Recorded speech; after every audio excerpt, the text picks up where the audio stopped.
Welcome to another episode of Art Pays Me. You have to excuse this episode. It goes back to 2023. Uh, it is now April 2025 as I'm recording this. And my guest, Camille Georgeson-Usher, was a PhD student at the time. So I now got to put some respect on that name and call it Dr. Camille Georgeson-Usher. We talked about the importance of public institutions, artists being paid, and Camille's, Dr. Camille's, indigenous identity and how that plays a factor in her multidisciplinary practice as a writer, as an academic, as a public artist, and as someone who is multi-passionate and spends a lot of time actually as a curator as well and contributing on boards because we actually met as co-board members on the Canadian Art Foundation board. So it's a long one, but I really enjoyed listening back to it and remembering some of the stuff we talked about. And Camille's even a runner, and we talked about how like, the practice of running impacts how she creates as an artist and the pushing through of pain and all of that stuff. Very, very cool. And I think you'll enjoy this one just as much as I do.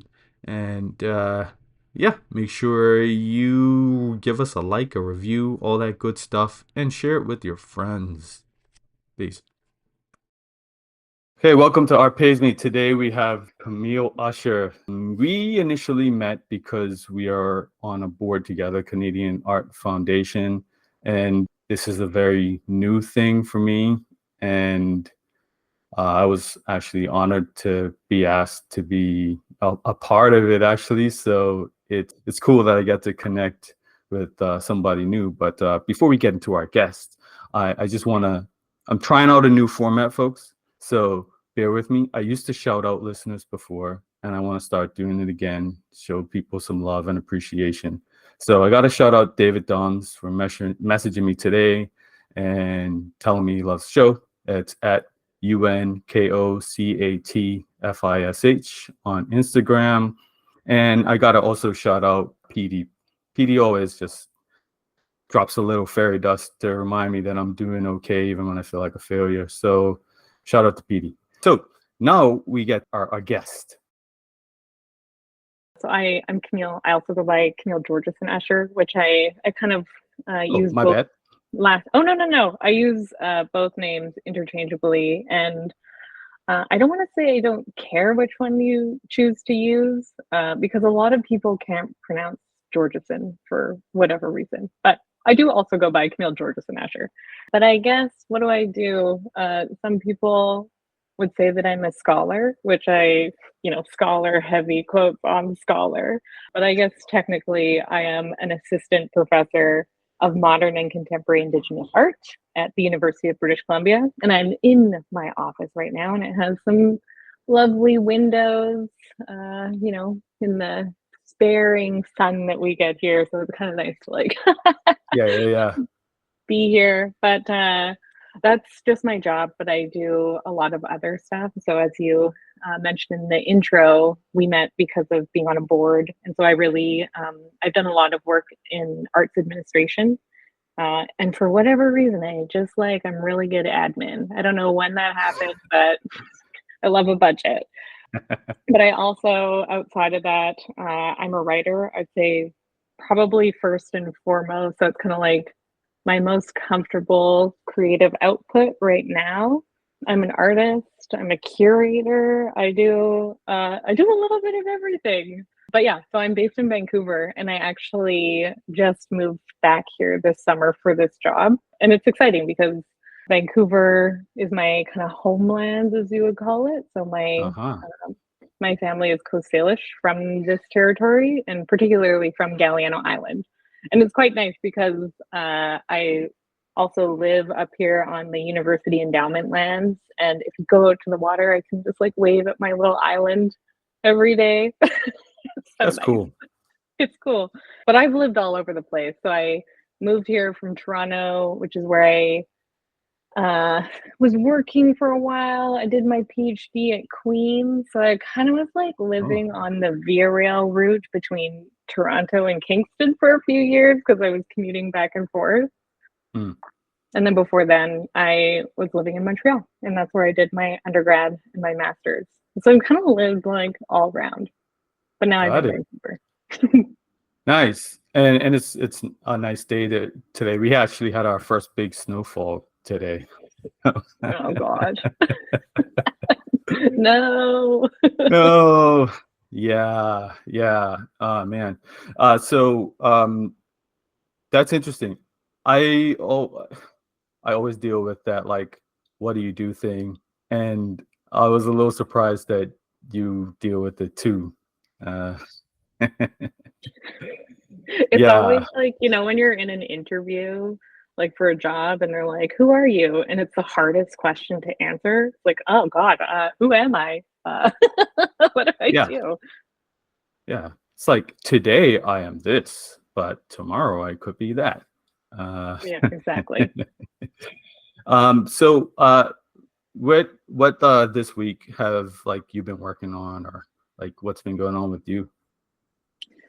Um, I mean, I've been trying to so I'm teaching a lot. Mm, And so the past 2 weeks, me and my class have been trying to work through an idea of redefining decolonization. And I just find that, and so as an Indigenous person, I'll be blunt and I'll say I get very frustrated when people use the term decolonization. okay. Um, and so I like to write about that quite a bit and that frustration and I guess trying to make that word a more active, moving word that people can actually do. How do we do decolonization? And so with my students, we did this kind of wild, like terminology mind mapping, and so we all read "Decolonization is Not a Metaphor," which is by Eve Tuck and Kei Wayne Yang. And it's from 2012, and it's amazing how much of it is still relevant. Like there's, Mm, some issues with the text, but I think the whole point of the text is that it would be critiqued. yeah. Um, but it's really interesting to see like how and remembering how I read it for the first time, which is now just like thinking about political events across the world and I don't know, like the polarization of politics and of communities and uh, ridding of nuance in debate. I find this conversation is really, I don't know, it's quite beautiful how students are talking about it. And it gives me a lot of hope when Good. I wasn't really feeling hopeful. Yeah, I'm in that not so hopeful state right now because it just feels like people are very closed off to discussion, debate, apologies, even if someone say doesn't do something correctly or say something correctly, but they mean well. Uh, and actually, what sparked me to like reach out to you for the show was when we were in the board meeting, we kind of talked about like, so we're trying to like give another life to the Canadian Art Foundation as an organization. And part of that is respecting uh, the first people of this land. And some of the feedback you offered had me thinking because you were like you said like we can't just do certain things to sort of placate or I don't know but like what are we doing that's actively part of a solution towards these issues and it kind of twisted my mind up a little bit but it's fascinating. Hmm. Yeah, I mean, it's kind of like um, that idea that uh, museums and the art world generally love to like have a policy of decolonization, and then it's Yeah. like we using that very kind of corporate language around like non-committal language. It's like we attempt efforts at decolonization, and so that you can point to those attempts as being enough, as Yeah. opposed to actually doing the thing. So yeah, I don't know. I just find it's very fascinating and complicated to have these conversations right now. Yeah, like, do you think that it'll ever be possible to come together with so many different universally agree would be the right step forward in terms of decolonization? I mean, I have a pretty radical theory around decolonization. And so I feel like this is going to sound really pessimistic, but I'm going to say no. I don't think so.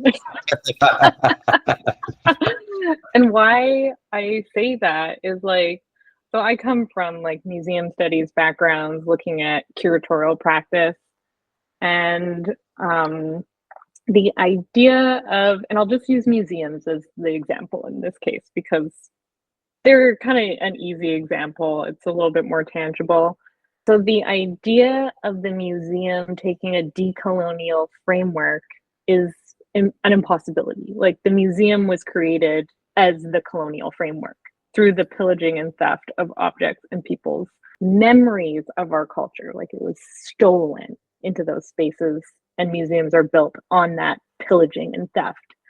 And so, this idea of decolonizing a colonial framework, I think, is impossible. And I think we need to stop trying to do that. I feel like what needs to happen more is instead of pushing against this framework, we need to start pulling towards other frameworks. So instead of entangling ourselves in this framework that just like it just isn't working, like it's stuck and we keep on adding to it, but Yeah. the additions aren't necessarily making the structure better, as opposed to just saying, okay, like even just being in an imaginative space and saying, if we could today be like, okay, museums don't exist, Yeah, yeah, but yeah. we need something like museums. Like artists need to be paid, like the title of this podcast, Art Pays Me. We need artists to be paid. And so what is the ecosystem for the arts that artists can actually, live lives that aren't just like trying to buy food and pay for rent? And so yeah, I'm curious what that imaginative space would look like if we were given the opportunity to say, like, okay, it doesn't exist. We're not tethered to this Hmm. structure. And so we can find a way for it to exist differently. And that's Yeah. exciting to me. Yeah, I that's been actually on my mind a bit too, and I completely forgot to like list it as something to talk about. But like, you kind of just went there. But like, I've been listening to some podcasts, and they'll have, say, an arts administrator from a museum, one of the big ones, and they talk about some of the bronzes that have been, pillaged from Africa and exhibited in museums in Europe, etc. And this idea that a lot of these countries and all over are now saying we want our stuff back, and the Mm-hmm. pushback is them saying, yeah, we will give it back, but we need some guarantee that you can, preserve it in the right way and take care of it the right way. But then that's more colonial nonsense of thinking that they could take care of it better than the people who are the original owners. And then, I kind of caught myself thinking, yeah, what if they give it back and it gets destroyed? They have a point. But then I thought, so what? Yeah. um it's, and I'm almost like at the, or like the idea too, they would say these things allow people on our side of the world to experience things that they would not normally experience, and which is great. So but then at the same time, I'm like, at what cost? So Mm-hmm. I'm almost Mm-hmm. like in the same boat as you, where it's like, and I've heard this before too, it's like we may have to just destroy the whole system and then rebuild it as something else. That's the Yeah. only way to make sense of it. Or just accept this is problematic. We know that. We own it. And that's it. Yeah. Totally. Or like even if it's like museums. Like, I can't imagine a time in our futures when you and I are still alive that museums would be like, okay, let's like give it up. Let's wait Yeah. for the next thing to happen. I can't see that happening. But I mean, imagine if the decision making practices in these spaces were a little bit more equal between Mm-hmm. people that are from here, people of different experiences. I feel like that would really shift what happens, and this idea of, like making a policy or making a statement of solidarity, but actually like doing the solidarity in the people that you Yeah. bring into your space. Yeah. Yeah. Actually have relationships with them, not just like talking at them, like Or about them. or about them, right? Oh man. Jeez. I want to ask, is there a musical artist that or a group you've been listening to lately? So I've been listening to I was like a big Wu-Tang fan in high school. And I started to get into like their affiliates, like when I was around 18, 17. It's like Killer Army and Grave Diggers and all these like kind of younger upstart type cats. And at that time, I got conscripted into the Bermuda Regiment, and I was like just a depressed teenager, just moody and grumpy all the time anyway. And I still have this picture that my mom took when I like came home from my basic training for like a day rest. I remember how pissed off I was. And like I remember crying. I remember just being like so emotional. But then like I'm looking at what is happening across the world where there's like, Bermuda Regiment is like Boy Scouts. There's no combat, there's nothing. We do some combat training, but like there's nobody to fight. We're just an island in the middle of the ocean. So then I know like there are people legitimately going through things. So like the painting I did is kind of inspired by that sort of, and also like the music that I was listening to at that time, which was so like kind of military. Kill Armies like Wu-Tang, but with tanks instead of kung fu. So it's interesting how all of these things are intersecting for me right now. So yeah, that's been kind of exciting for me. So what have you been listening to?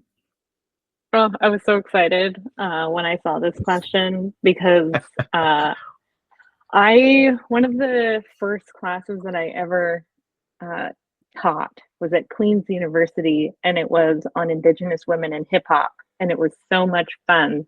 But recently, I have been listening to a lot of Little Sims.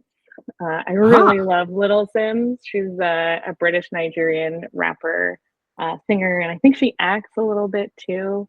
But I don't know, there's just something like I'm just like really feeling the rhythm and the energy of her music right now. It just feels right. And she's like, her lyrics are so poetic, but speak to, and this is what I love about like what hip hop and what Wu Tang did. Like, oh my God, Hmm. such a good reference there. But that it can speak to these like huge issues while bringing in this like really incredible poetry that was just like something totally new. Anyway, so I'm really really going with Little Sims right now. Love it, love it. And I if I'm not mistaken, I think she's in Top Boy, which I was obsessed with for a little Yeah, bit this summer. So yeah, and if she's the character that I think she is, she's fantastic. she's really yeah, just super. I don't know, just like got it all. I just love listening to her music, like walking around in the woods and feeling like a little kind of like my music is combating where I am a little bit, but then somehow it works. Yeah, that's literally like me. And like I came from Bermuda, and everything is sunny and pretty and beautiful all around me, and like I'm listening to this like gritty New York sound all the time. And but like I had so much angst and probably undiagnosed mental health issues. Like I just didn't know, but like this music was just helping me channel that anger and into art instead of negative things and stuff. So I feel that completely. Do you ever feel like as an indigenous person that like you are like an enemy within your homeland in some Oh, ways? Oh my gosh. Yes, very much so. And like what I really love about what hip hop did, just like in the time that it came out, like it was such a revolution. And it still is a revolution. Like it's incredible what it has done, but it Mhm. brought together these events. Like people were pissed off, but instead of being like pissed off and like rightly pissed off, it came through in this super creative form that I just think is like, oh, it's so magical. And so Yeah. one of the reasons why I left the city of Vancouver was because, I mean, so many reasons, but you will see, like, if people come to Vancouver, there is so much public art here, and specifically like Indigenous public art. And I am what some would call a public artist. I make art Aha. in the Aha. public domain. And so this idea of like street art and graffiti is really important to me and has always been a part of my life. And the year that I left Vancouver was 2010. And this was the year that the Olympics were held in Vancouver, which, the Olympics have their own wild politics to them that Hmm. I won't get into. But in the city of Vancouver itself, like they were putting up so much art and specifically so much Indigenous art, Yeah. which is like beautiful. And I love that those artists, got these huge commissions to create these things. Like that's awesome. But at the same time, when they were, putting up all these signifiers that, this is like Indigenous land, here's our people, they were removing people from the downtown east side so that they wouldn't be seen by tourists. And so it's like you've got um, this visual cue that Vancouver is this like beautiful place that's like got this really symbiotic, beautiful relationship with the Indigenous peoples that have always been stewards of the land. My family Hmm. are part of that. And so the signifier to me was that you want my imagery, but you don't want my body. Like you want me removed if I show you any sign of like complication or difficulty, or, Hmm. if I'm messing with this narrative that the city wants its, millions of tourists to believe. Yeah. And so I left. I just left. Wow. Wow. Yeah. That's like, yeah, like as long as you're docile and you can, yeah, ever since I had COVID, I can't like think of words. Uh what is it like? Ditto. Assimilate. Assimilate. As long as you assimilate into our version of what we think an indigenous person who's well behaved should act like, then you're good. It's wild. The other question I want to ask is there something that you've watched or been reading lately that has been exciting you, lighten you up a bit? Yeah. I mean, I read a lot. Like I'm still trying to finish my dissertation, and I won't bore you with all the things that I'm reading for that because it's like very It's a lot. it's a lot. I would never do But that. Sorry. but one of the things that writing during the pandemic just kind of, I had to write this curatorial essay, and I just Mm, remember being like, why am I doing this? Like this is so stupid. yeah. And I just like didn't want to write another essay that was like citing things that, was like, well, is this gonna exist? Like we're in a pandemic. Like why am I writing about this like thing that, Yeah. feels so insignificant right now? Like I love the project, but the essay, like the form of the essay felt so insignificant. Mm, And I just like I gave myself permission just to like write and just write whatever.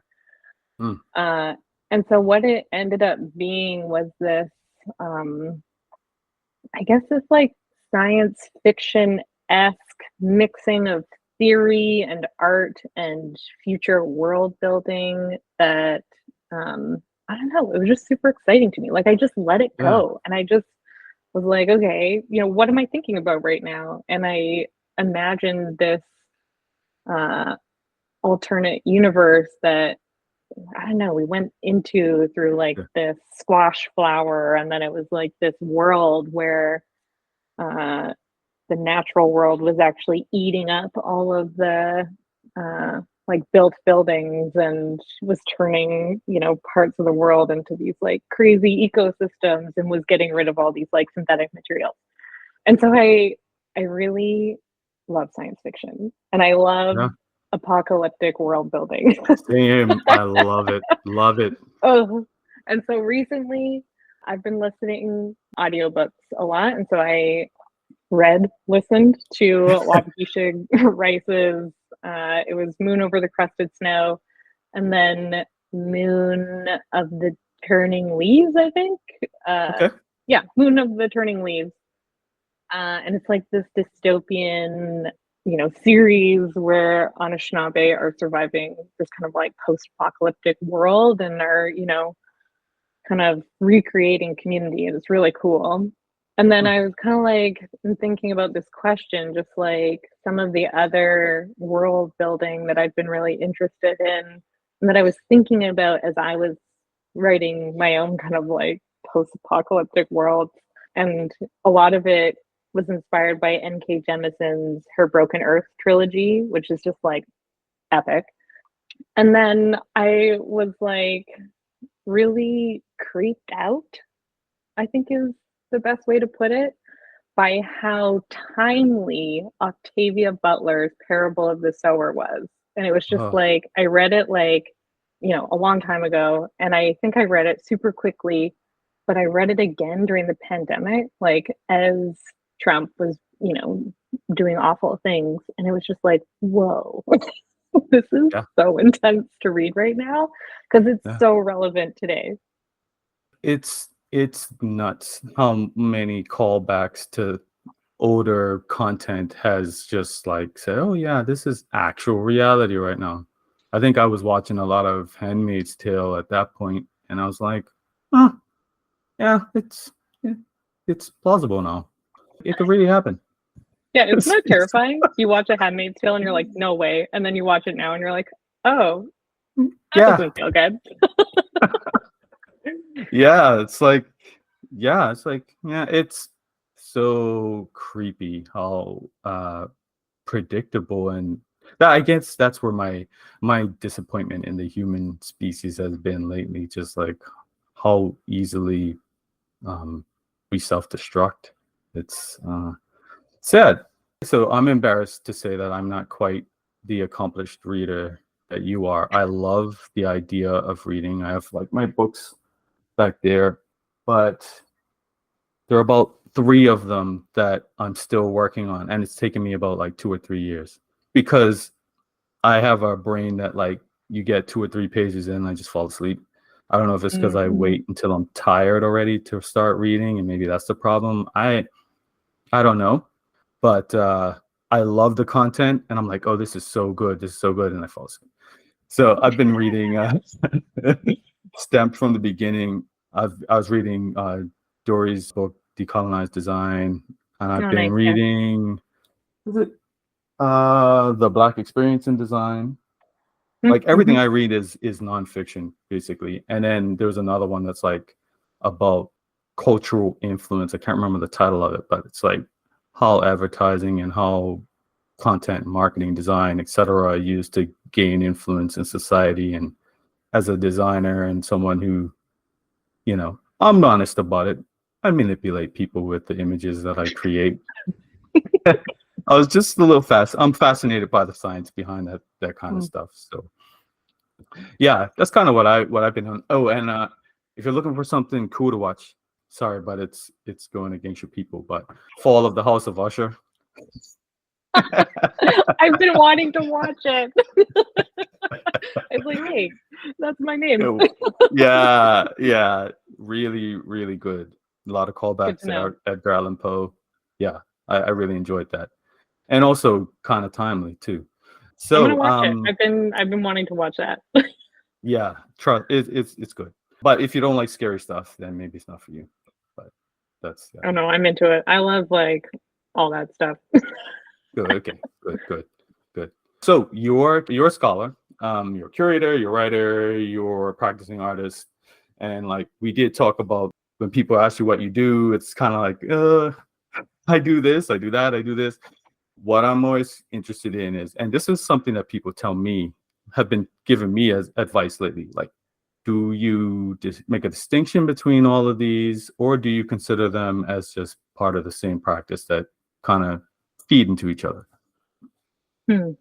Yeah, I mean, I find it interesting that sometimes I fight against the medium that I'm working in. And sometimes I really like that agitation. And I think that agitation in our creation is really good that, you're Hmm. like, you're really entwined with it so much so that you're pushing it beyond its comfort zone and your comfort zone with it. And so I really love the result of using a type of medium and the unresolved tensions that stay with that. And so I do like Yeah. that.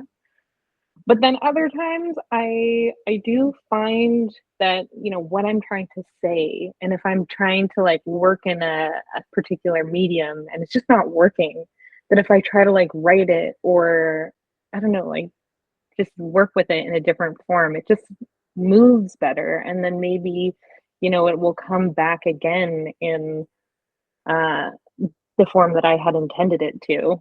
And Hmm. so I try not to be stagnant with my mediums. And although I have been realizing that I am more comfortable with writing now, and I'm kind of just like letting that happen. Whereas, trying these other mediums, I wonder if I'm using writing as a crutch to not like get into that agitated zone.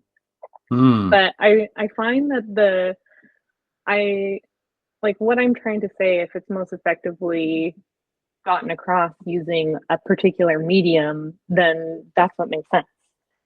And there was a long time, like, I went to my elementary school and my high school and all of my schooling. I was a classically trained painter. Like, I had a teacher that was like practicing Renaissance painting styles. Like, I learned all that stuff and really had to like disentangle this super like rigid painting style that was like super Hmm. hyper realism, like this kind of technique above all else.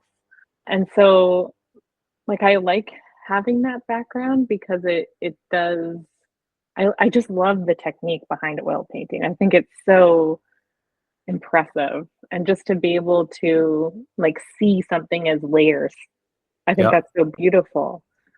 And so I try to kind of use that training. Like I don't want to say that it's not helping me anymore because I'm not doing oil painting anymore. But I like that the technique of oil painting and that like very rigid classical training is still in play, and this kind of like idea of using different viscosities that you'd use in oil painting. Like I like that idea of what would that be in writing? Like how do Hmm. you layer um, different transparencies in writing? Yeah. Fascinating. See, okay, so that's also something that discourages me sometimes. So I, I don't know. I guess I'm just like so like insecure and overthinking all the time. And sometimes I just think I mean, I aren't we wish. all? Well, yeah. But like I'll be like looking at like some the new art star or whatever, say who they are. And I'll be like, all they do is portraits and they just do that all the time. And I'm like, why can't I just do that? Why can't I just like wake up every day and just paint and do the same thing and same style? And people know what they're gonna get from me and they're gonna either love it or hate it. And I'm like, okay, cool. But I wake up and I'm like, today I'm going to make a shirt that says "fuck H&M," and then tomorrow I'm going to paint, some weird thing inspired by ODB. So it's like that frustrates me. But then I was curious when you said like the words as a crutch. I think about that too. I think about like when I use words in my paintings, am I Mm, cheating because I'm trying to like add some kind of a message or some but like then I think, well, what if the words are just part of what I do as an artist? Maybe that's just what I do. And who am I impressing and who am I trying to like am I still remembering some art teacher told me back in the day I shouldn't do that? Is that what I don't know. It's such a weird thing, like what we do. Yeah, like, do you find, say, at the higher levels of the art market and the art world, there is a lot of thought put into like the conceptual side of pieces or the technique, or is that something that's a thing, or is it just kind of about whoever the influencer is at the time who says this person is someone worth paying attention to? Hmm, that's such a good question. I mean, I feel like I've heard so many times from like art critics that have, explained how, we're in post painting or Yeah. whatever, like, what's happened in painting has all been done. And I just feel like that's such a sad way to look at such a creative, I don't know, process. Like nothing is done. Nothing. Yeah. uh, and so I don't know, like I feel like there is like conceptual art, I think is like it just gets a lot of attention in the contemporary art world. Hmm. But I think I don't know, like there's something very satisfying to the way that like very um rigorous work happens. And I Yeah. don't think that um artwork that is necessarily super thoroughly researched needs to be a concept. I don't think it needs to be this like conceptual thing, but that the research itself can be the medium. And I Hmm. don't think there's a lot of space for that in the arts.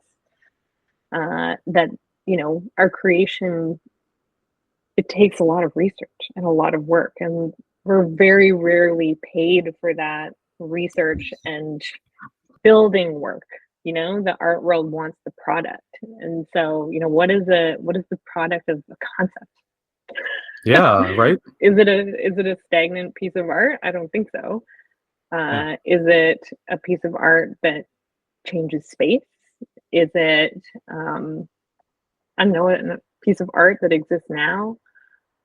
So I don't have an answer, but I feel like there's we have every tool to change it. Yeah. Yeah. Uh, it's it is just so complicated in so many weird ways. Yeah, like so like I was saying before, I try to I set this challenge for myself. I'm going to figure out how to crack the international art market and jump in there. And then I realized I'm insane. Like I don't think anybody I don't think you can just do that. You do have to just make a lot of work. I mean, that's a given. And you do have to like work on putting yourself out there, but you can't just place yourself in that world without a lot of different other things happening. Uh, so yeah, and then it makes me think like, a lot of people who are buying art are also terrible people. So that's the other So true. thing. Oh, Yeah. sorry, people. Please buy my work. Yeah. So curation, something I've been doing lately. A little bit. I curated my first show.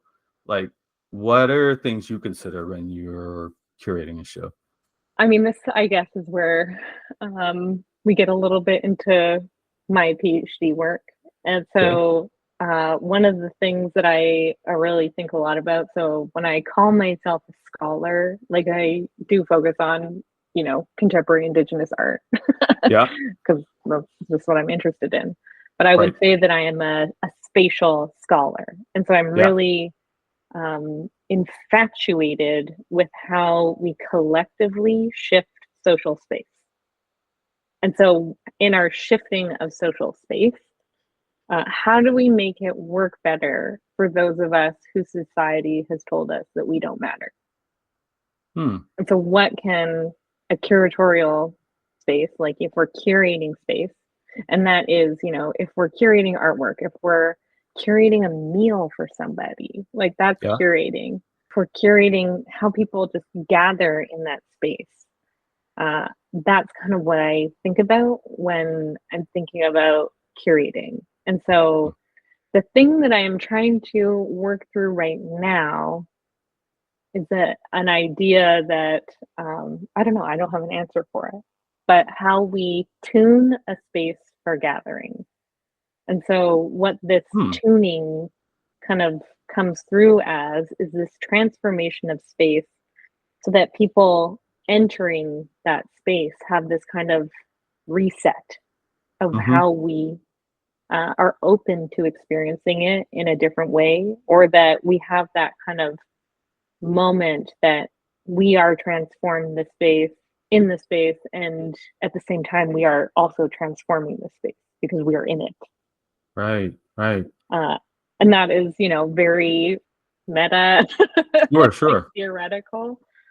And so what I like to think about is like what are the things that when you hear it or when you experience it, it completely changes the energy that you have felt going there, or that you can feel the energy of that space completely change. Like, what are the things that do that? And so Mm. I'm trying to figure out what that is and how we tune space so that when we come into these, I don't know, super creative spaces where we're, perhaps moving into somebody else's world, like whether it's, a painter or an installation artist or a performance artist, like we're going into their world. This is, Yeah. what consumes them, what they're, uh, you know, contributing to that social space. And so, how can we move into that world and how can we prepare people to move into that ecosystem? And so, what I'm Mm. trying to figure out right now is uh, this kind of idea of how to bring people into space. But you need something to talk about with that. You can't just be like, okay, here's a space, come into it. Yeah. And so the idea that I'm working through right now that I'm just kind of like at the beginning of is, it's not revolutionary, but I am so fascinated with the very particular relationship to borders that we have here and Huh. that we have as ocean people. Yeah. And it's interesting here because if you're in Vancouver or Tawasin, which is where the ferry terminal is, and then you Yeah. go across to Galiano Island, you technically cross into the US border. And so there's Ah. like this kind of triangle that you go through part of your journey. And the only way to know this is happening is uh, by looking at a map. So the map, you see this like US border, there's the US, there's Seattle, like whatever. Um, or like a text. Like I usually forget I have to turn off my roaming and I'll get like a welcome to the US That's wild. Yeah. text message. Like, oh, across the border. Gee. Wow. Yeah, but I mean, I guess coming back to some of what we were talking about before is this idea of like we humans are the only entity in the world, like across our globe, that are forced to abide by, not necessarily by choice, these borders, which are a myth of our own imagination, Mm-hmm. and are enforced and policed by policies that we abide by, Mm-hmm. whether we choose to or not. And so I'm curious about all of the things that transgress borders, like sound, seeds, ecosystems, oceans, all of these kinds of things, like animals. Like, animals don't give a shit. A Yeah. Very whale's true. like, I'm just like in the ocean. Yeah. Uh, and so I'm really thinking a lot about like how do we revisualize borders? Hmm. And like what does that look like? Like why do we care? So that's what I'm trying to think about. Honestly, it was- so I'm a permanent resident. I'm an immigrant to this land. So I did a dumb thing this summer. I had a wedding to go to in St. Kitts, and I went to it, but my permanent residence card was expired. I knew it was coming. I had all these weird delays. There were strikes, government strikes in London, where I had to get my card, my passport from, all these things. Long story short, I was stuck in St. Kitts, and they were like, "You're not getting back into Canada Oh unless my God. you," Such a yeah, nightmare. right. So I was like, "Oh, you want me to stay in St. Kitts? I'll stay in St. Kitts. That's fine." But it's like, no, I need to get back home, and I had to stop in the U.S. and then go to. I had a connecting flight to Halifax, and they were like, I was like, well, I'll figure it out when I get to the States. And they were like, no, we're not letting you get on the plane at all. So I had to cancel the Canadian leg of my flight. That was the only way that they would let me on the plane. And then I was like in this situation where they're like, so you are a valid permanent resident. That card basically only says that you are allowed to cross the border via transportation. So yeah, so I was like, they were like, you can come into Canada if you cross the border on your own, whatever, fruition or whatever. You just can't come via train, bus, plane, or So you anything can like just like that. walk across. Yeah. So here That's I was stupid. like scheming all these different ways. Like I was in Philadelphia. So I'm like, how am I going to get from Philadelphia to Halifax? Can I get a flight to Maine? And then like no flights, couldn't find it was a mess. Ended up renting an Uber, driving to Maryland, and then found one rental that would let me drop off the car in Halifax and not have to bring it back to the States.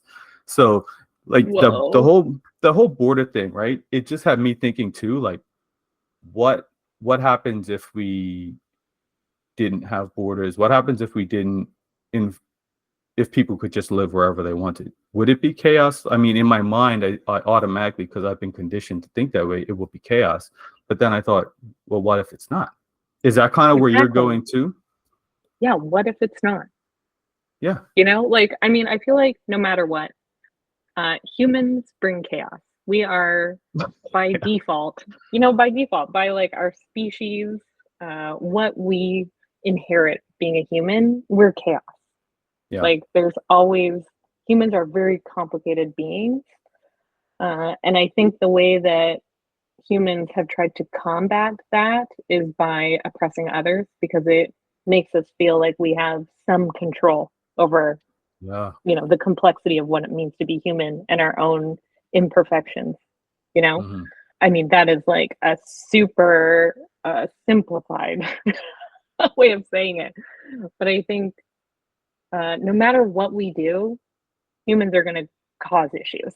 People are, have historically always tried to dominate other people. That's just what we do. We Hmm. try to, um, you know, have just like we want to survive. Like that is the Hmm. general human condition. We want to survive. And so Yes. all these conditionings that we have to survive, uh, they're complicated. Hmm. And socially, they Hmm. have always been complicated. So I think like one of the things that I struggle with is that, we don't want to reimagine these things for fear that they will be like, it'll be chaos. It'll be total Hmm. chaos. But what we're already in, like, this is chaos. It's still Even chaos right now. Yes. it's still chaos. Like, there's so much, like, even here in BC, like, there's so much inequality. Like, Vancouver is Mm. one of, I don't know, the most polarized and dangerous places in North America. Uh, it's just like, it's chaos. But then, if we hide it, does that necessarily make it better? And so I Hmm. feel like what a lot of colonial systems have done, which we are all in, is these colonial systems like worldwide. Yep. Borders are the colonial system, is that these colonial systems have made every effort to hide what people don't want to look at and what Mm. people don't want to pay attention to. And so I'm curious, like, what would it look like if we just paid attention to these things more and just, allowed ourselves to, perhaps put ourselves in situations that are uncomfortable. And that in doing that, we'd have to learn how to deal with these uncomfortable situations. And maybe we'd become better people because of it. And we'd learn how to have more empathy or, I don't know, have a different perspective. And so I feel like borders, it's fascinating because Coast Salish, you know, we're ocean people. Like, what are borders? Mhm. Like, I can't go into the United States if I don't have my passport. Mhm. And, like, there's severe disconnections that happen between Coast Salish people here in Canada, heavy quotes, and Coast Salish people in the United States. And disconnecting those things and saying that there's this rigid border made it so that those connections can't happen anymore. Right. And so, yeah, I don't know. I'm just like, I'm at the beginning of thinking about it. Uh, Uh, and I don't know. I don't know what it's going to become. yeah, it's yeah, same. I mean, but honestly, that's the beauty of art. And I think that people don't give us enough credit for that. I think that we ask those complicated questions. We don't necessarily have the answers, but we ask them, and then we can bring them to society to help figure it out. And other people are just more or less okay with things going the way they always go. Yep. Uh, so you're part of you're the chair of the Toronto Biennial, or co-chair, sorry. What is the biennial for folks that don't know? The Toronto Biennial is a really lovely organization that is based in Toronto, and it is this contemporary art event that happens every 2 years. Although the pandemic did make it difficult to do it. Sure.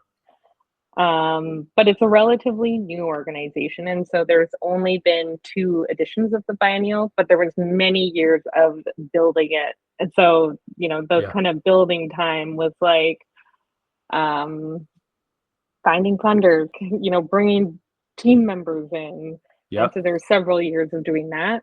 But the first two editions were curated by Candace Hopkins, Tyrone Bastian, and Katie Lawson. And what I really loved about it, and it's kind of like this idea that we were just talking about of like building structures differently Yeah. that I'm just super fascinated with.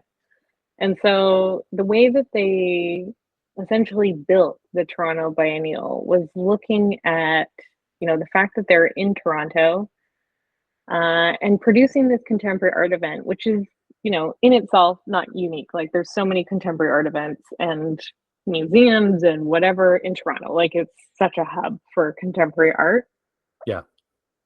But then they looked at, what do we do that is makes it that Toronto is essential to what we do? Mm-hmm. And so they started by building the foundation of the Toronto Biennial based on the ecologies of the land itself and the indigenous nations that have, always been there. Yeah. And so, it sounds to me kind of like sad that nobody else has done that in biennials in Right. this country, or I think even in the US. I haven't seen any structure for biennials that look like that.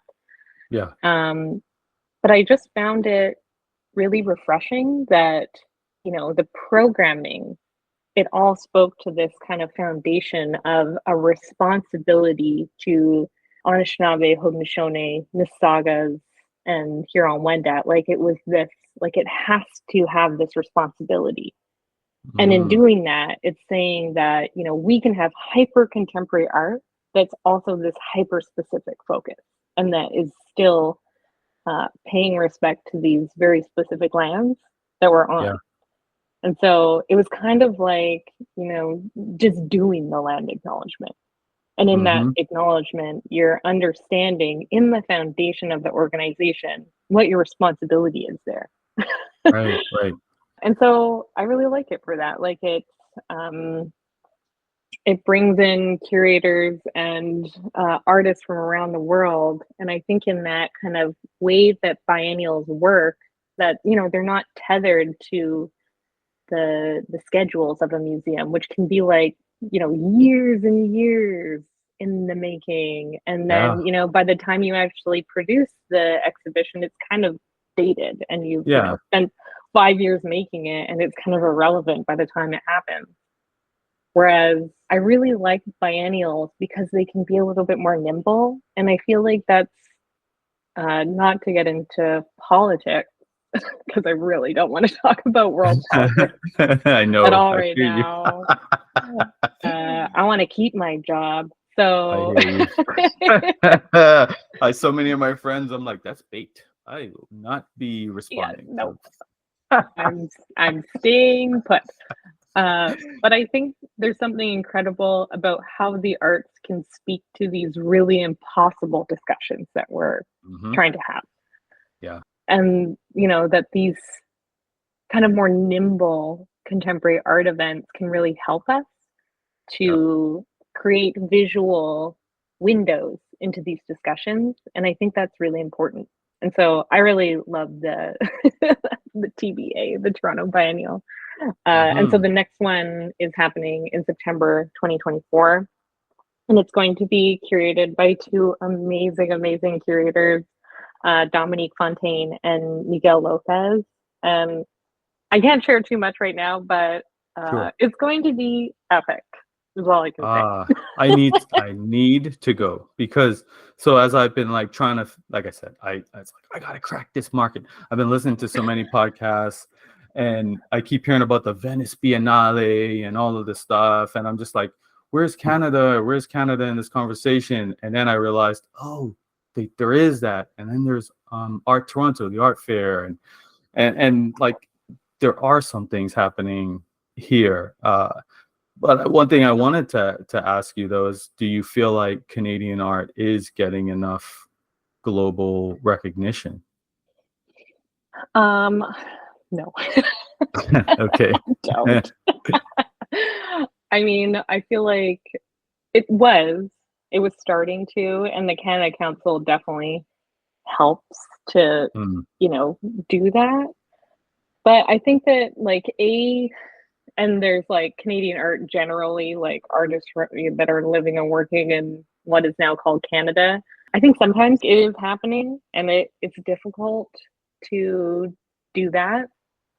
mm, But then I think like all of the other complexities, like Indigenous artists have a really hard mhm. time in international spheres because it's often just really difficult culturally, to put it Sure, nicely, sure. to deal with such ignorance across the world of, why are you creating something like this? It's not speaking to this kind of international art market aesthetic necessarily. And so Mhm. that can be, I don't know, I'm just seeing that it is, there's a lot of pushback to it, and rightfully so. Like I wouldn't, necessarily want to put myself through having to educate people all the time just to sell my Yeah. artwork.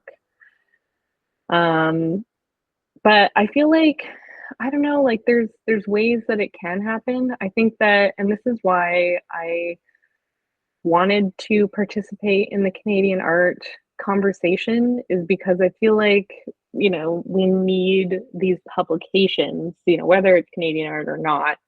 Mhm. We need these publications to connect artists across the globe because it's not always possible to fly, like it's so expensive and it's also killing the earth. So it's like maybe we need a different way for how we get our work across the world, in these kind of more mobile mediums. Mhm. But I think there's a lot of work to do. And sadly, the art world has been so focused, like success is often being in the right place at the right time. Yeah. Uh, and that's hard, that it's really hard to do, especially that, gas is so expensive. So flying is like twice as much. So getting to the Venice Biennale, which is like, it can make your whole career to be there and just be with curators there. Mhm. But it's expensive. Like it's really Yep. expensive. So I don't know. It's tough. It's really Yeah. tough. Yeah. Yeah, and it's and I'm in Nova Scotia, so it's like a like a weird other level of things. When I started paying attention to this thing, it was around 2020, and like Black Lives Matter was having its moment, and the world was starting to pay attention to particularly art coming out of different countries in Africa, which was interesting. So Mm, the art market was like hungry for uh, African artists or African American artists doing figurative work, and there was a lot of that kind of stuff that was like selling like hotcakes. And now, 2023, that market seems to have like dipped dramatically. So again, it's like one of those things. If I had decided, oh, you know what I'm going to do? I'm going to build my career off of doing that. mm, Now people will get it because trust me, I've been rejected from shows because I submitted a portrait of a black person and like, yeah, our market's not interested in that. So, mm, you know, mhm. no offense, but it's like that you're just not interested, which is cool. But like it's now yeah, I'm based here in this part of the world. It's got me kind of thinking like, do we build our own table Mm. if we can't be invited to it? And is that something that makes sense? Do you think like stuff across the country, like I joined Canadian art for that same reason. I was like, I think there's too much talent here to like not help promote it. And I'm not even just talking about myself. Like I just know people in general. I'm passionate about sharing other people's work. And Mhm. but then I'm like, okay, but in Nova Scotia, we don't have as much infrastructure, say in Toronto or Montreal or Vancouver. Instead of waiting for that to be built, do you think more of us building even smaller things across different locations in the country could over eventually elevate the overall market or create a market here? I mean, I do. I think we need both. Like, if we want to participate in the market, we have to, really learn it. And if that's the Mm-hmm. goal, it's like, oh my gosh, I forget who said it, but like, I feel like many people have said it. But in order to break the rules, you have to know the rules. Yeah, And so, if we're engaging in these systems, whether it's the art market, whether it's politics, whatever it is, that yeah, we have to like fully engage with it in order to figure out how to, slowly pull it apart in ways that make change. And so I think we need both that. I think we need to just like engage in the art market, whether that's art fairs, which I still haven't gotten on the art fair train. so I'm new to that world, and I'm like, oh, I got excited, and now the more I understand how they work, the more cringy they become to me. So again, like It's cringy, but it's also like it's important, but you like need it, like it's like I don't like Art Basel Miami and the concept of it generally, but I'm also like I want to go there because it just feels like it would be a cool, but also like you get your work seen and sold. So totally. I mean, the thing that I am most fascinated with is the fact that in terms of financial investment, art has always been the investment that continues to rise. yeah, And there's so much money in art trading and the art ecosystem. yeah, But in terms of other investments, the difference between those who produce what people are buying and the people that can purchase it is so disparate yeah, that it's like there's got to be another way. Like there's yeah, so much money in the arts. There's so much money, like a painful amount of money, a you know? painful amount. Yeah.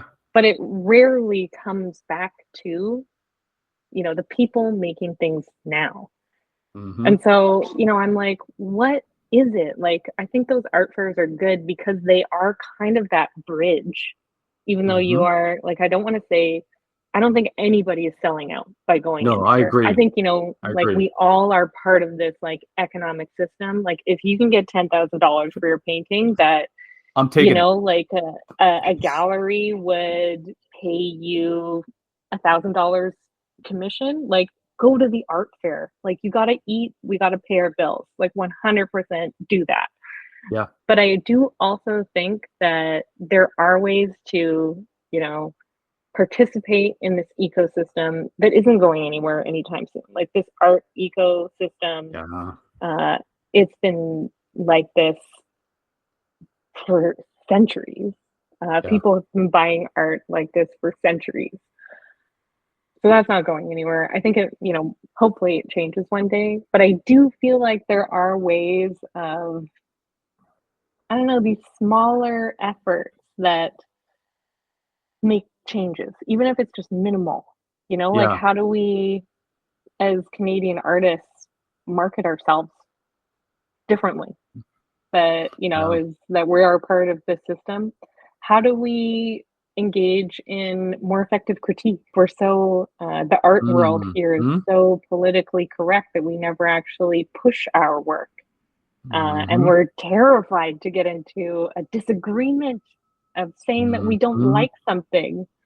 And I think in that fear, we're not pushing one another forward, but we need to be like having those discussions that aren't like mean, but that critique is this like ultimate form of respect. That's like, I am showing you that I'm willing to move into this discomforting conversation with you. And that Absolutely. in doing it, I've thought so much about your work that I have opinions about it. And I think that that is Mm-hmm. really beautiful, but we don't do it. Like Yeah. there's such hesitancy to say, like, actually, I really don't like this. Mm-hmm. Yeah. It's the certain groups you just get ignored rather than like assessed and say, well, this is why I think this way, and this is how it could be better, or just have opening that discussion for whatever it is, Mm, even if that feedback is silly. It at least incorporating people into that is yeah. valuable. It's crazy that it doesn't happen. Um, yeah, and then like the auction market, like when people hear like paintings going for 2 million, they think, oh yeah, that artist is rich, and it's like, nah, that was sold. I mean, that painting was bought from some rich whatever person that had that painting in a storage bin for 2 years that they were just accumulating money on. It's like Yep. the artist probably sold it for 10 grand or whatever, but it's just it's insane to me. And then I was like, the reason part of that happens is because we can't participate directly. It's like you have to be Mm, a part of a certain group or a certain system in order to participate. Therefore, and if you're just say a Joe Schmo like me, like wants to put a painting in something, you just can't do it. You just can't. You just can't. So sorry, rant done. I liked it. Uh, That was great. so More. yes, yes. As much as we love and we hate this thing, it's like it's a battle all the time. What motivates you to keep doing it? Oh, uh, I think what motivates me is that I just like have a genuine curiosity of how things exist. Hmm.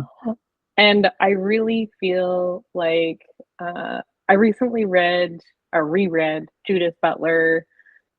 What's the book called? I don't think I have it here, but in the first chapter, she's talking about this idea of the right to appear, and she's speaking a lot about like gender and how uh, you know gender isn't considered in our full expression of gender. Like we're not given the right to appear, and like we aren't seen for Hmm. our full genders. Okay. Uh, but the thing that I was thinking about in kind of response and in connection with that is the idea of how in public space, how we have, like, if we put our art in public space, how we are insisting on our right to appear. Yeah. And that this insistence, I mean, I have to believe that it's changing something. Even if it's like, let's say you're the only person that sees my mural and Yeah. everybody else just walks by. If you're the only person that sees it and you've had a bad day and you're like, uh, I don't know, like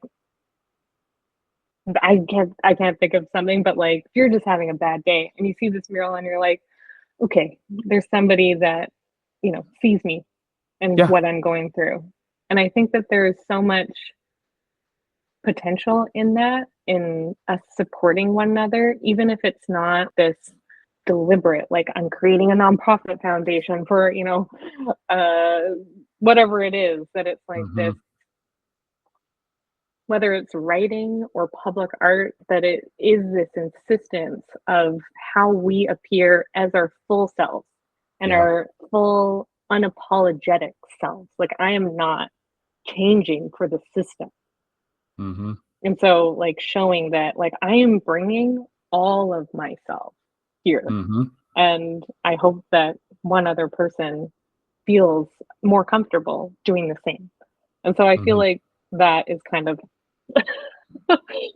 what keeps me What motivated. keeps you going? Do you ever feel like ashamed to do that or embarrassed to like how your family, friends, partner, whatever might react to you being so vulnerable in your work? Oh yeah, all the time. Okay. I mean, if you have ever read any of my writing, if anybody reads my writing, it is super vulnerable. And I have just Mm, always worked in that way. And so sometimes I'll be like, ooh, am I sharing too much of myself? mm, And so I do kind of, I look at my life because I'm so much of like all these like everyday behaviors. Like I want to bring it with me and I want to bring all this weirdness with me. And yeah. sometimes it's, my family and my father in particular, like there's super deep colonial history there of like real shame. Indigenous Mm, folks have real shame. mhm. And so I do I try to combat that shame by talking about, what it's doing today and how we can challenge it. Mhm. But then, sometimes I am like, is it hurting somebody to speak to that reality in such a blunt way?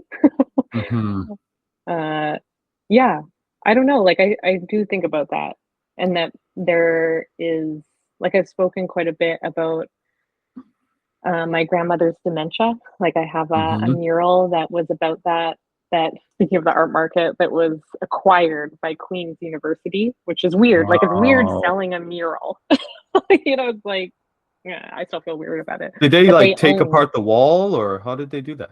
So we had it vinyl heat transferred on one of the buildings at Queen's, and Yeah. then because it's vinyl heat transfer, it's easy to remove.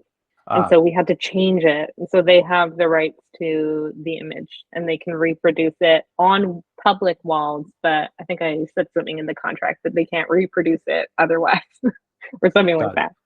Got it. Um, but like this mural, it has my face on it and it has my grandmother's face on it. Right. Wow. And so it's a little weird that somebody like bought my face and my Yeah. grandmother's face. But it's like this whole um thing that I was working through personally that is so personal. Like it's just so personal. Like my grandmother recently passed away and she had dementia for like 14, 15 years. Mm, And so the whole piece was about how do we learn from our ancestors if they're not telling us the stories, gee. Wow. like, and that in the not telling, that is a form of protection against these like horrific things that were done to them. Horrific, unrepeatably horrific. Mhm. And so, like I had to kind of grapple with that. Like I didn't want to tell that story because it's not my story to tell. Like it's just not. Mhm. But, I today am dealing with this fact that I know nothing. I know nothing.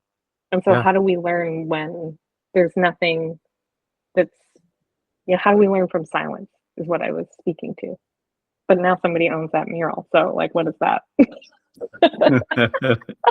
Yeah, man, like, yeah. And that's I'm trying to like block that stuff out and go completely vulnerable, personal, the same thing, like that self-portrait. It's like, why would anyone buy a picture Mm, of with my face on it? But that's what I want to create, and I need to stop being worried about that. Like, at the end of the day, it is what it is. This is what I feel pure about doing the music I listen to. I hate it when I can tell they're trying to pander to a certain audience. I want them to just create what they want to create, and I want to like it or not like it.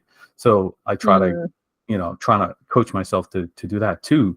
Um, is that like the commercial part of your work, like murals, or do you have another commercial part of it, or you don't even I think? mean, I wish. No, I've been doing this thing called a doctorate for a little while, and I've had no life. Right, right, right. So, I mean, I would love, and I'm, trying to get back into it. I just signed up to this studio in Vancouver where I'll be like in the space with a bunch of artists. Sweet. And so I'm really excited about that. But I'm kind of like getting back into it after like just reading books for 10 years. So I'll let you know if Okay, that happens. But I'm it is excited. kind of weird to like, I don't know, sell a mural. Yeah, it is. Yeah, yeah. But I mean, you're smart. Like you created in a way that it can be repeatable and repurposed. So it kind of works.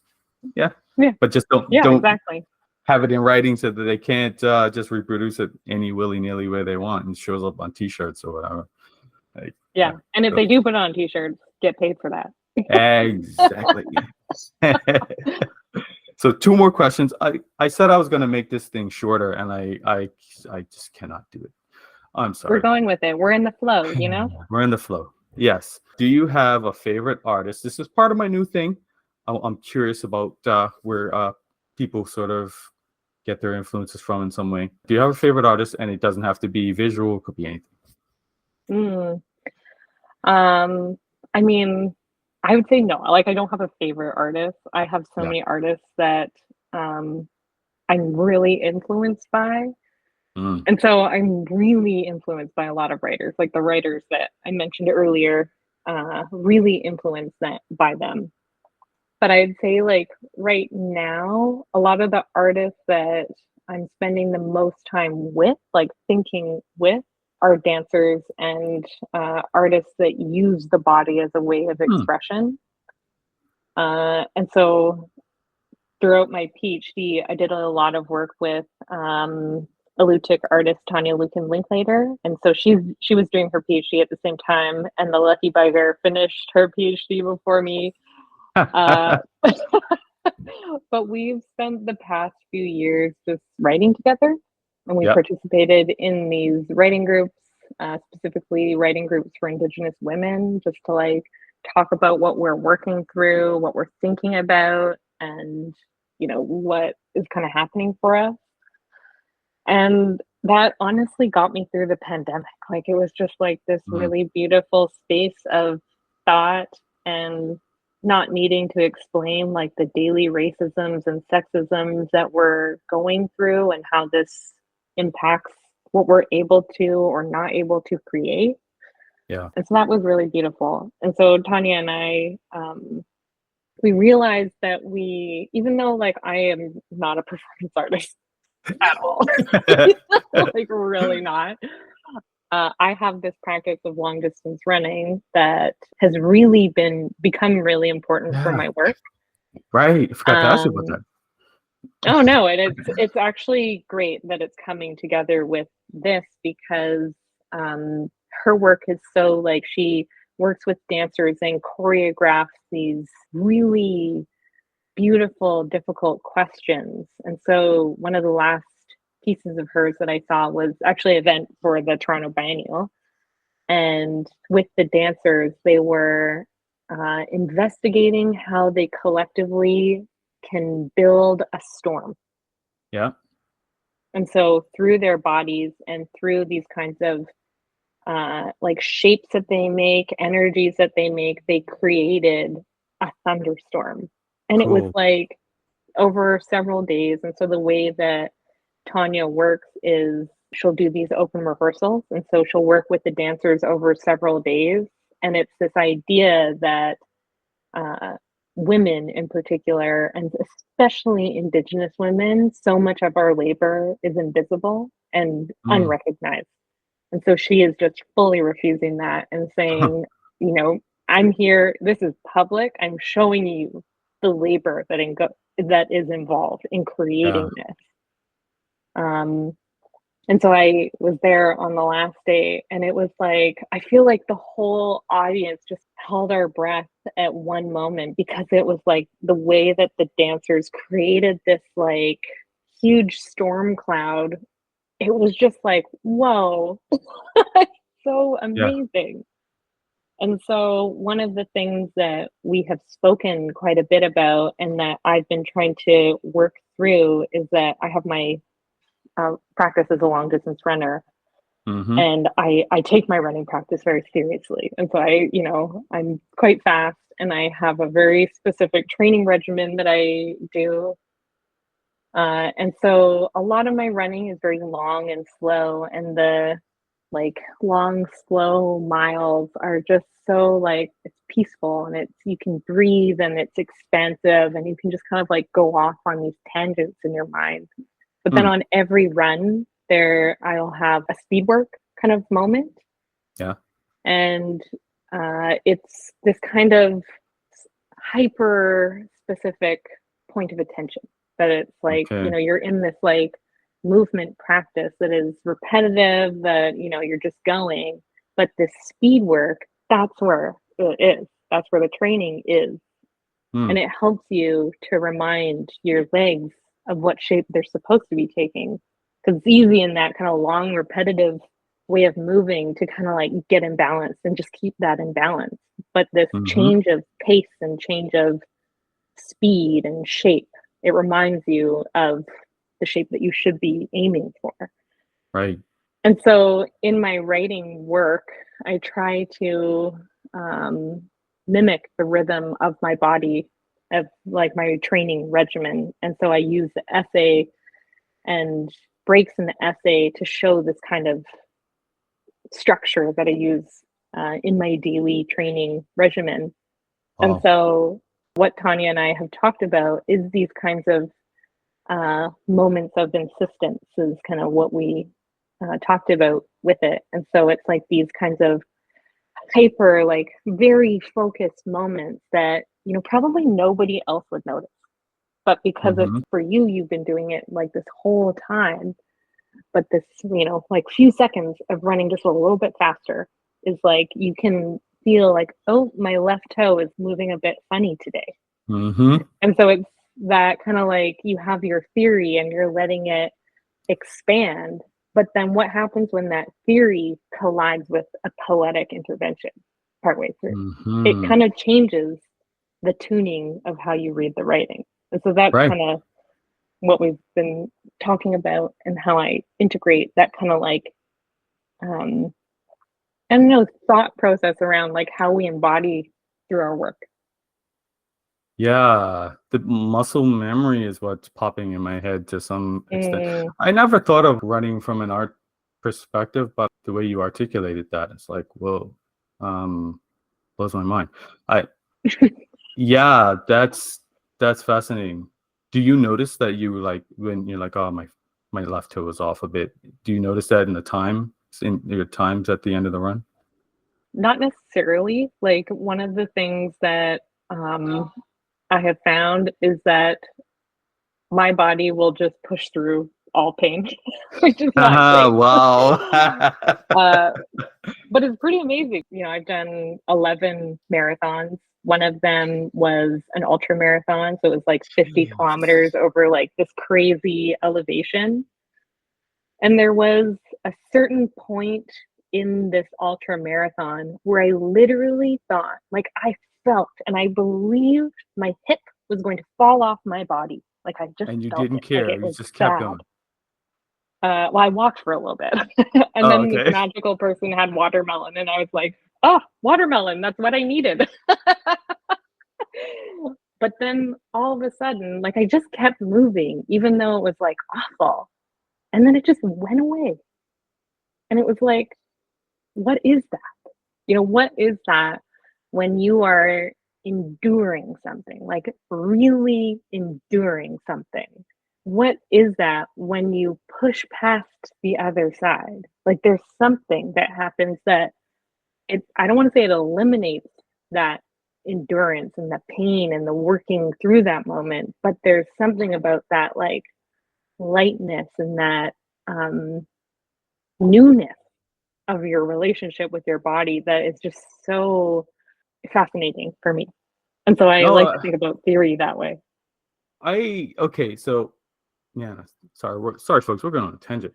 I'm like, so Totally. I I did kung fu for a long time, particularly like Mm, up here. I don't really have anyone to train with at the moment, but like in my teenage years, I trained pretty regularly a lot, and it was sort of similar. Like they would say, like hold your arms out and don't drop them, and if they feel like dropping them, lift them up higher.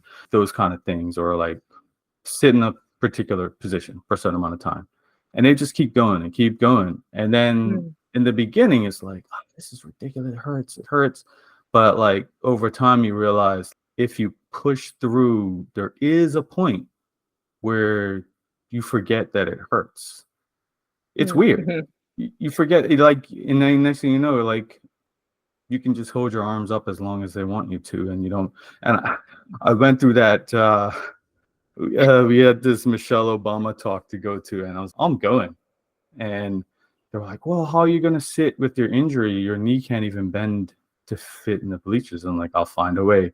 Sure enough, I got there. I'm tall. I can't fit in there. I'm like, my leg can't bend. How am I going to do this? So like I had like tucked it in some crazy position. And I was like, yeah, I can do this. 30 seconds in, my leg's on fire. So I had to hold that position for Oh, an hour. So I was like, okay, I you're got to like, go but it's back to, Michelle Obama. it's Michelle Obama. I can't pass this up. I have to do it. So I was like, I Yeah, have you to gotta go do it. back to that teenage mind where the arms were hurting. And I had to like, doesn't hurt. It's fine.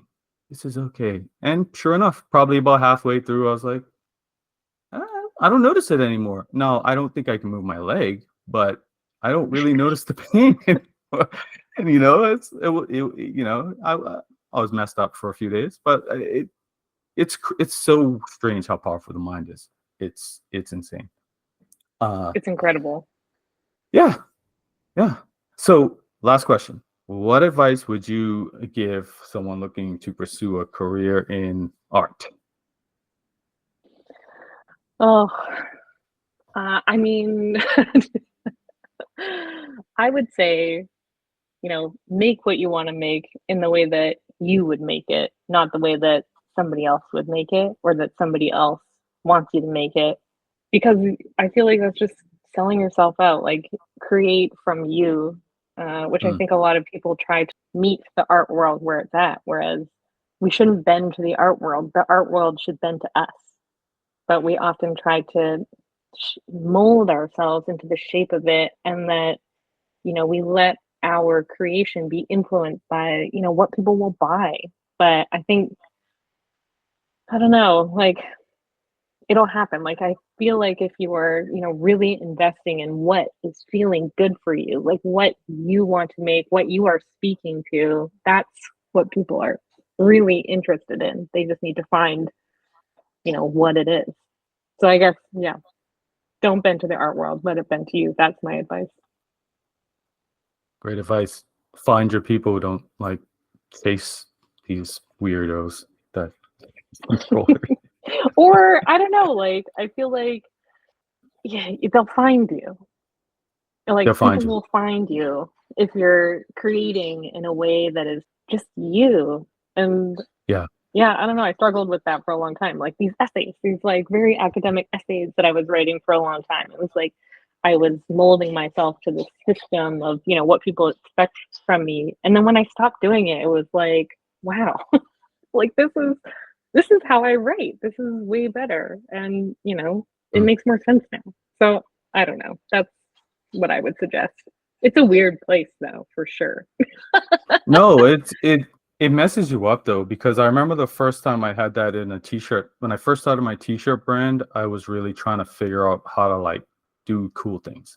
And then Mm, I did this one design where I just used my own handwriting with marker and just was like, I really like this, but no one's gonna want something with handwriting on it. And it was like one of my more popular things. So it's like, do what you really want. And that was like a big lesson. Just do the thing that you want to. Trust your intuition. That's why we're artists. We have intuition. We have instincts. Trust it. Do it. Go for it. Yes, I agree. yeah. Camille, thank you You very and much. Where can we find you online? oh, I mean, I would say I'm pretty sad on social media. You could follow me. I'm not good at it.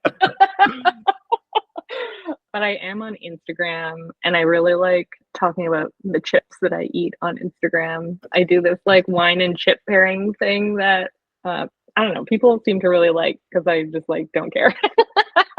Okay. And so my Instagram is just my name, Camille Usher. I'm, not doing social media right, and I'm okay with it. But then I'd say like my website, CamilleUsher.com, like I put all my writing on there. I try to keep it up to date. And Mm-hmm. then if you're in Vancouver, I'm at UBC. I have an office here, so just like come hang out. Sweet, sweet, sweet, sweet. Thank you very much. This has been fun. And sorry folks for going so long. And sorry for going so long for you. Like I'm taking up your valuable time. You're so busy with your PhD. Like, insane person. No, this is Like, great. This has been great. Thank you, Dwayne. all right. Thank you very Thank much. you for listening to Art Pays Me. Hit me up on socials at Art Pays Me pretty much everywhere and let me know what you think. I love connecting with listeners. If you're an artist looking for clothes that speak to the creative lifestyle, check out artpaysme.com. Peace.